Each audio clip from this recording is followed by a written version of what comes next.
Il y a un an, jour pour jour, débutait l'opération Sangaris en Centrafrique, une intervention militaire lancée par la France sous le mandat de l'ONU. Le pays avait déployé sur le terrain 2000 soldats chargés d'accompagner les troupes africaines et les casques bleus dans leur mission de sécurisation de la Centrafrique et de protection des populations.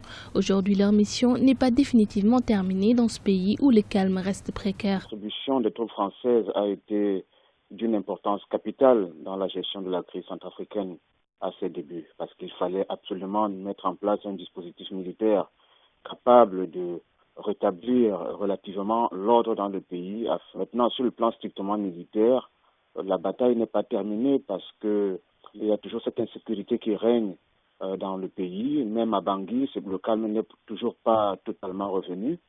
Donc, sur le plan militaire, le bilan pourrait être mitigé. La situation sécuritaire en Centrafrique demeure fragile. Des violences sporadiques surviennent à l'intérieur du pays et dans la capitale Bangui. Un contexte qui, selon certains acteurs politiques, nécessite une réforme profonde pour rétablir l'ordre et la paix. Donc remettre en place les institutions, et pour ça il faut les compétences. Et quand je dis les institutions, c'est-à-dire la justice, en Centrafrique c'est l'impunité totale qui nous a également conduit dans cette situation. Donc il faut des réformes dans tous les domaines, c'est-à-dire la justice, c'est-à-dire la sécurité de manière globale, l'armée nationale, la gendarmerie, la police. Il faut remettre notre armée sur pied.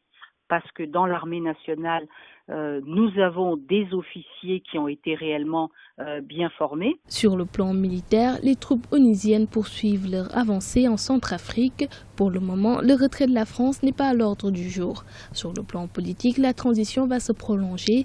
Initialement programmée le 15 février 2015, les élections générales seront différées d'au moins un semestre pour assurer les conditions nécessaires pour la tenue d'un scrutin crédible.